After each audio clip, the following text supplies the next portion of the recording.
So now we're going to talk about some chord qualities, some seventh chord qualities. Okay, so this is the next section that we have to deal with in class. And there will be a tool that I'll list below where you can go and practice this. But basically you want to be able to, actually I'm going to give you several tools I think, but basically you want to be able to identify the qualities of seventh chords. And there are 5 main chord qualities that we're concerned with in this section.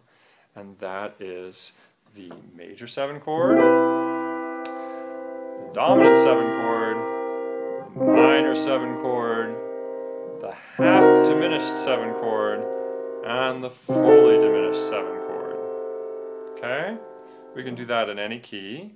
So again, here's a major 7 chord, dominant 7 chord, minor 7 chord, half diminished 7 chord, and fully diminished 7 chord. Okay? Those are the names that we popularly refer to them as. In class we're going to use a shorthand that actually makes it easier for you, where we just talk about the quality of the triad and then the quality of the 7th chord. So let's go back to this key. Well, no, let's just stick here. So we have, here we have a major 7 chord. Now, what are the qualities associated with that? There's a major triad on the bottom, or from the root, and then what's the quality of the 7th? A major 7th. So we'll denote that with 2 capital M's, major, major, and that will tell you the quality of that 7th chord. It's just very easy for a test. And then on this, a dominant 7 chord, how can we refer to that? Well, it's still a major chord on the bottom and a minor 7th on the top. So you'll write it with a capital M for major, lowercase m followed by a lowercase m for minor, and it will be a major minor 7th chord. In pop music or jazz, we're going to call this, it's a dominant 7 chord no matter what. In pop music or jazz, it's just going to be denoted with a 7. And I want you not to get confused, because if you have played from chord charts, you will see a C7 and you'll know, or an E flat 7 in this case, and you'll know that that is supposed to be a dominant 7 chord.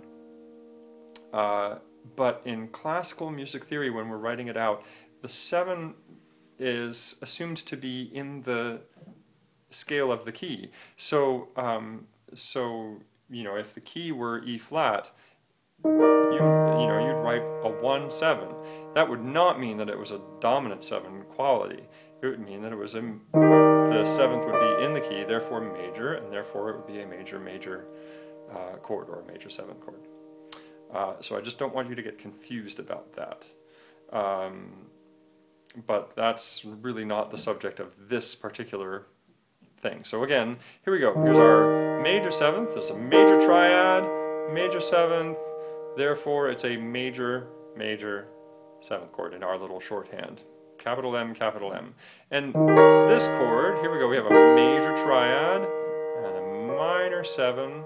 We know that's a dominant 7. In our little shorthand, it's going to be a major, minor, capital M, lowercase m chord, 7 chord. Okay? Now, then we have, minor, it's a minor triad with a minor 7, therefore it's going to be a minor chord, and minor 7th chord, and that's in pop or jazz just noted as a minor 7th chord. Very convenient. Now we get to the 2 fun ones. These both have, what's that? Well, it's similar to the minor 7 chord in that it has a minor 7,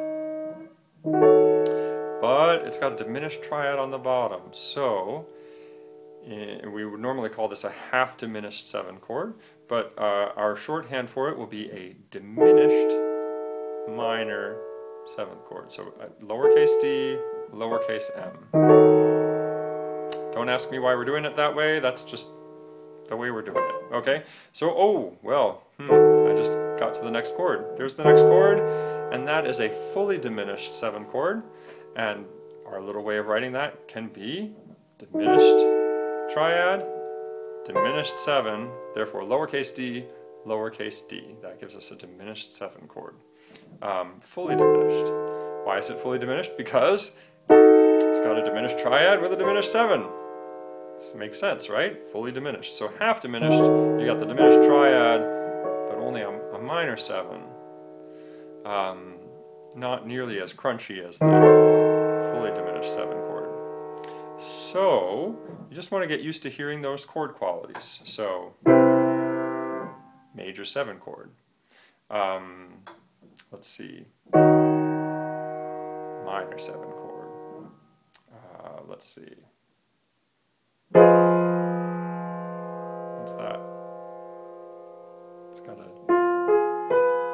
diminished triad on the bottom, so it's one of those two diminished things. Is it fully diminished or half diminished?